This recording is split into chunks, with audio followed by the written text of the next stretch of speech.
బులెటిన్లో breaking news. Madhurawada ప్రేమోన్మాది పోలీసులకు చిక్కాడు. విశాఖలో హత్య తర్వాత నిందితుడు నవీన్ శ్రీకాకుళం జిల్లా పాలకొండకు పరారయ్యాడు. వెంటనే అలర్ట్ అయిన విశాఖ పోలీసులు అక్కడి పోలీసులను అలర్ట్ చేశారు. నిందితుడి సెల్ ఫోన్ సిగ్నల్స్ ఆధారంగా పట్టుకున్న శ్రీకాకుళం జిల్లా పోలీసులు విశాఖ పోలీసులకు అప్పగించారు. నవీన్ ను విశాఖ తరలిస్తున్నారు.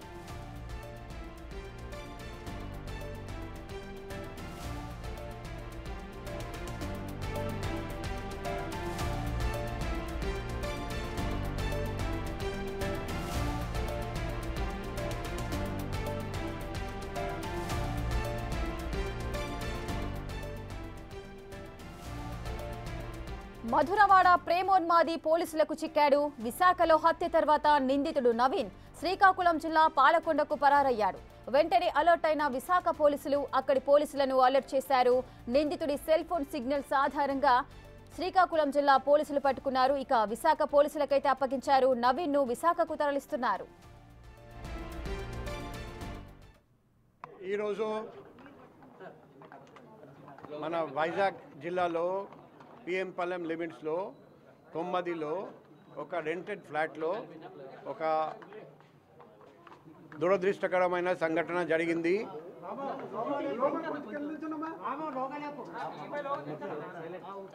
దామిరి సింగి నవీన్ వయస్సు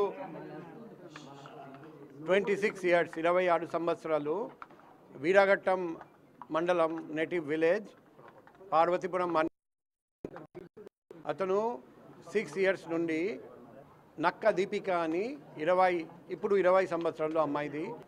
ఇప్పుడు నేను తండ్రి గారితో కూడా మాట్లాడాను. తండ్రి ఏమన్నారంటే నేను 1 ఇయర్ ఆగమని చెప్పాను, ఎందుకంటే అబ్బాయి ప్రవర్తన మాకు నచ్చలేదు. ఈరోజు ఆ అబ్బాయి వీరాఘట్టం నుండి ఇక్కడికి వచ్చి ఆ అమ్మాయి అమ్మ మీద దాడి చేసి కత్తితో దాడి చేసి చంపేశాడు. ఆ అమ్మాయి కూడా ఇంజ్యూర్ అయినాయి. ఆ ముద్దాయి నవీన్ని వెంటాడి శ్రీకాకుళం జిల్లా బుర్జి మండలం అక్కడ పట్టుకోవడం జరిగింది. ముద్దాయి నవీన్ని ఇప్పుడు తీసుకొస్తున్నాం. అమ్మాయి దీపిక రికవర్ అవుతున్నారండి. ఫస్ట్ దగ్గర ఉన్న గాయత్రి హాస్పిటల్కి తీసుకెళ్ళాము. ఇప్పుడు అమ్మాయి స్టేబుల్గా ఉన్నారండి. అమ్మాయిని మెడికవర్ హాస్పిటల్ ఎంబీపీకి తీసుకెళ్తున్నాం.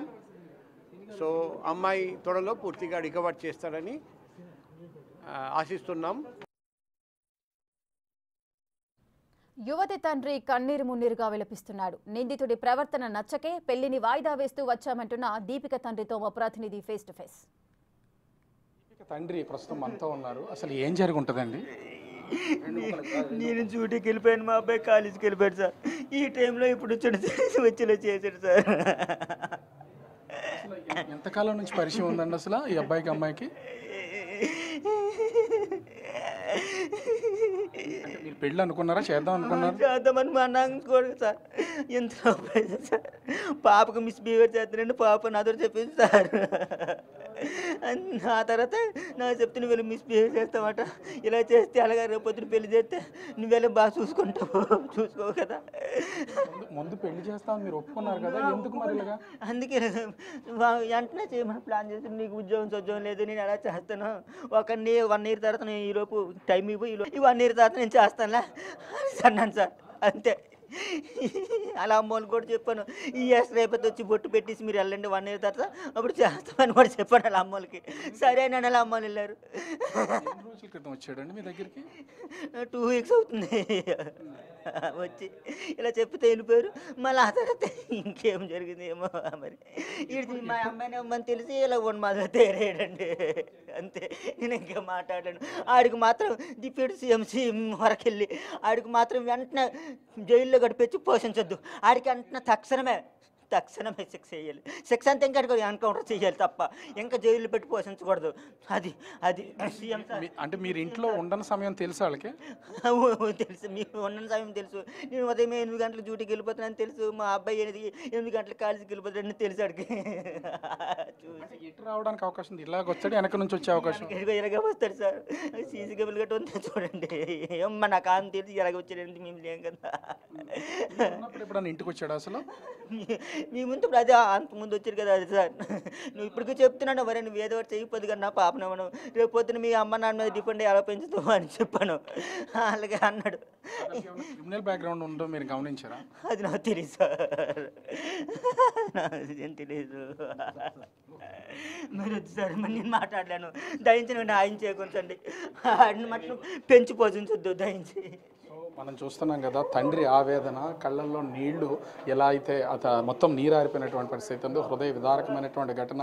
తండ్రి బాధపడుతున్నటువంటి పరిస్థితి ఉంది. ఖచ్చితంగా మాకు న్యాయం చేయాలి, కోర్టుల్లో జైల్లో పెంచి పోషించొద్దు, అతను కఠినమైనటువంటి శిక్ష విధించాలి. వెంటనే సీఎం డిప్యూటీ సీఎం కూడా తమకు న్యాయం చేయాలి. మేము పెళ్లి చేస్తానన్నా కూడా వచ్చి హత్య చేశాడని ఆ తండ్రి అయితే ఆవేదన వ్యక్తం చేస్తున్నటువంటి పరిస్థితి అయితే కనిపిస్తుంది.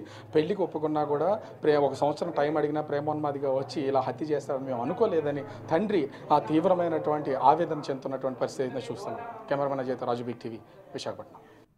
నిందితుడి దాడిలో గాయపడ్డ బాధితురాలు కోలుకుంటోందన్నారు ఆమె మేనమామ. నవీన్తో పెళ్లి కూడా చేద్దామనుకున్నామని చెప్పాడు. ఇంత దారుణానికి ఒడగడతాడని తాము ఊహించలేదంటున్న దీపిక మేనమామతో మా ప్రతినిధి ఫేస్ టు ఫేస్. కొమ్మాదిలో ప్రేమోన్మాది దాడి చేసిన ఘటనలో తల్లి చనిపోయింది. ఆ కూతురు దీపిక ప్రస్తుతం అయితే హాస్పిటల్లో చికిత్స పొందుతున్నటువంటి పరిస్థితి ఉంది. వాళ్ళ కుటుంబ సభ్యులు ఉన్నారు. మీరు ఏమవుతారండి?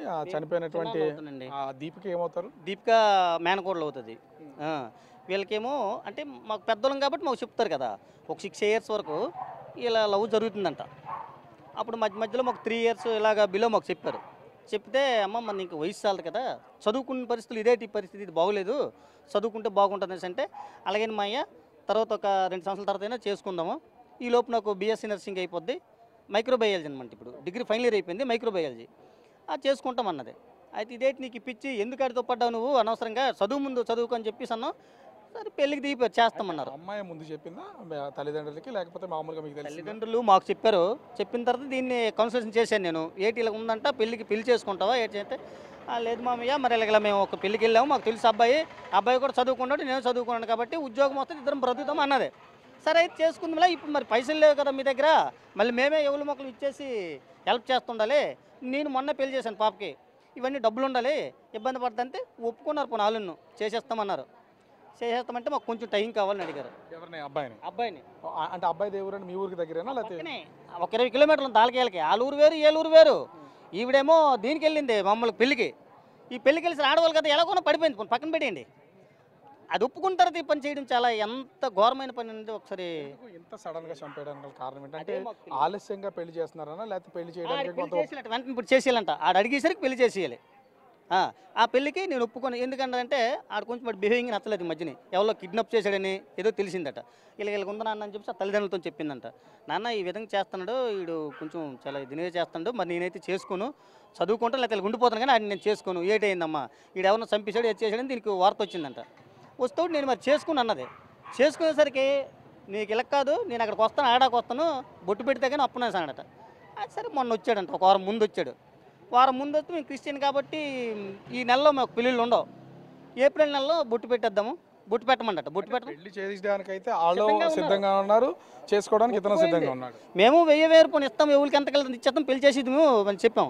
మొన్న మేము పెళ్లి చేసాం, మా దగ్గర ఏం డబ్బులు ఉన్నాయని అడిగితే మాకు అడిగితే ఇస్తాను లేరా, అలా ఎవరితో ఒకడు ఉన్నాడు, మా అందరూ మనిషికి ఎంతో 10,000 50,000 ఇస్తాము, చేసిద్దాం, మరెందుకు ఉంచకూడదు ఈ కంపు, లేకపోతే కంప్లైంట్ పెడదాం పదండి, ఇది కరెక్ట్ కాదు, ఇది మాకు ఇక్కడ ఎస్సీగా వెళ్దాం పదాన్న. నేను ఈ డేట్ భయపడిపోండి, మళ్ళీ ఇంకేట్ చేసేస్తాడో అని చెప్పేసి భయపడ్డాడు.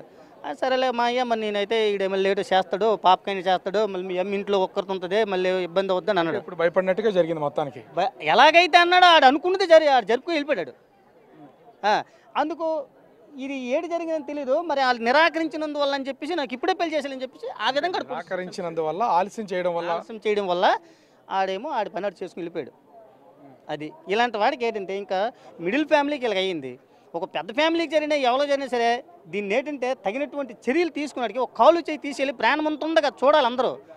మరొకడికి ఈ పని చేయకూడదు. ఇప్పుడు ఎవడో ఒకడు వచ్చాడు ఇందాక వచ్చి ఆలస్యం సరే వెళ్తాంట వేదో కనిపించలే, ఆడు ఇప్పుడుంటే మీరు ఎవరు చేయని అవసరం లేదు.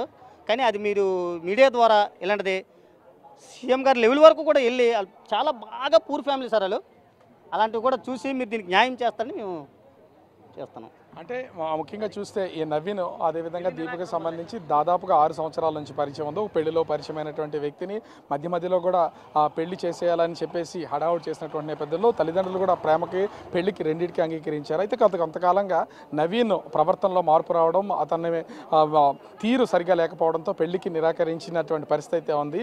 ఈ నేపథ్యంలోనే వారం రోజుల క్రితం రావడం, వారం రోజుల క్రితం వచ్చి ఒకసారి మాట్లాడినటువంటి పరిస్థితి ఉంది. వారం గడిచిన తర్వాత ఇప్పుడు వచ్చి అటు తల్లి మీద అదేవిధంగా కూతురు మీద ఇద్దరి మీద దాడి చేసి ప్రస్తుతం అయితే పరారీలో ఉన్నటువంటి పరిస్థితి ఉంది. ప్రస్తుతం శ్రీకాకుళం జిల్లా పూర్లి గ్రామానికి సమీపంలోనే 20 కిలోమీటర్ల దూరంలోనే ఈ నవీన్ కుటుంబం కూడా నివసిస్తుందని స్థానికులు అయితే చెప్తున్నటువంటి పరిస్థితి ఉంది. ఎట్లా అయినా సరే అతను పట్టుకోవాలి, అతను కఠినంగా శిక్షించాలని బంధువులు అయితే కోరుతున్నటువంటి పరిస్థితి కనిపిస్తోంది. కెమెరామెన్ అజయ్ రాజు, బిగ్ టీవీ, విశాఖపట్నం.